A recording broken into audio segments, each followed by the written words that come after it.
ശബരിമല യുവതീ പ്രവേശന പുനഃപരിശോധന ഹർജിയിൽ സുപ്രീം കോടതിയിൽ വാദം പുരോഗമിക്കുകയാണ്. ശബരിമലയിൽ പോയ യുവതികൾ വിശ്വാസികളാണോ എന്ന് ജസ്റ്റിസ് നാഗരത്ന ചോദിച്ചു. ബിന്ദു അമ്മിണിയും കനകദുർഗയും വിശ്വാസികളാണോ എന്നും കോടതി ചോദിച്ചു. യുവതീ പ്രവേശനം അനുവദിച്ച വിധി ഇപ്പോഴും നിലനിൽക്കുന്നുവെന്നും ഇന്ദിരാ ജയ്സിംഗ് പറഞ്ഞു. കൂടുതൽ വിവരങ്ങളുമായി ജിഷ്ണു കൃഷ്ണൻ ചേരുകയാണ്. ജിഷ്ണു, ശബരിമല യുവതീ പ്രവേശന പുനഃപരിശോധന ഹർജിയിൽ കോടതിയിൽ വാദം പുരോഗമിക്കുകയാണല്ലോ. ഏതെല്ലാം കാര്യങ്ങളിലാണ് അവിടെ വാദം വരുന്നത് ഇപ്പോൾ?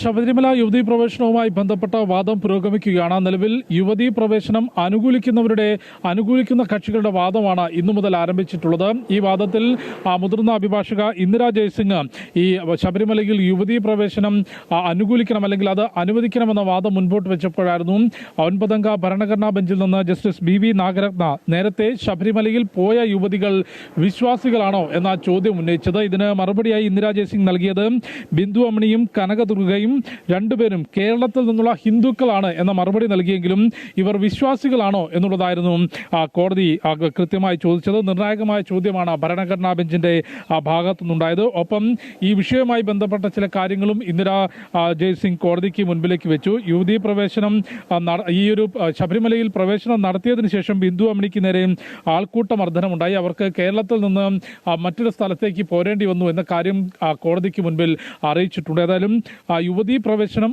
അനുകൂലിക്കുന്നവരുടെ വാദം സുപ്രീം കോടതിക്ക് മുൻപിൽ തുടരുകയാണ്. ഒപ്പം ഈ യുവതീ പ്രവേശനം അനുവദിച്ച വിധി ഇപ്പോഴും നിലനിൽക്കുന്നുണ്ട് എന്ന കാര്യം കൂടി ഇന്ദിരാ ജയ്സിംഗ് ചൂണ്ടിക്കാട്ടിയിട്ടുണ്ട്. കഴിഞ്ഞ ദിവസങ്ങളിൽ യുവതീ പ്രവേശനത്തെ എതിർക്കുന്ന മുഴുവൻ കക്ഷികളുടെയും വാദം പൂർത്തിയായിരുന്നു. ശബരിമലയിൽ കാലങ്ങളായുള്ള ആചാരം തുടരണമെന്നും ആചാരകാര്യങ്ങളിൽ കോടതി ഇടപെട്ടുകൊണ്ട് തീരുമാനമെടുക്കരുതെന്നും ശബരിമലയിൽ സ്ത്രീകൾക്കുള്ള എതിർപ്പോ അല്ലെങ്കിൽ വിലക്കോ അല്ല ഉള്ളത്, പ്രായത്തിനനുസരിച്ച് നിയന്ത്രണം മാത്രമാണുള്ളത്, അത് ശബരിമലയിൽ ആചാരത്തിന്റെ ഭാഗമാണ് എന്ന് ദേവസ്വം ബോർഡും തന്ത്രിയും കേന്ദ്ര സർക്കാരിന്റെ അഭിഭാഷകൻ സോളിസിറ്റർ ജനറലും ഉൾപ്പെടെ യുവതീ പ്രവേശനത്തെ എതിർക്കുന്ന കക്ഷികൾ കോടതിക്ക് മുൻപിലേക്ക് വാദം ഉന്നയിച്ചിരുന്നു. നിലവിൽ യുവതീ പ്രവേശനത്തെ അനുകൂലിക്കുന്ന കക്ഷികളുടെ വാദമാണ് കോടതിയിൽ പുരോഗമിക്കുന്നത്. ഇതിനിടയിലാണ് ജസ്റ്റിസ് ബി നാഗരത്ന നേരത്തെ ശബരിമലയിൽ പ്രവേശിച്ച യുവതികൾ വിശ്വാസികളാണോ എന്ന നിർണായകമായ ചോദ്യം ഉന്നയിച്ചത്. നേരത്തെയും ഈ കേസിന്റെ വാദത്തിനിടെ വിശ്വാസികളല്ലാത്തവരുടെ ഹർജി ശബരിമല വിഷയത്തിൽ പരിഗണിക്കേണ്ടതുണ്ടോ എന്നൊരു നിരീക്ഷണവും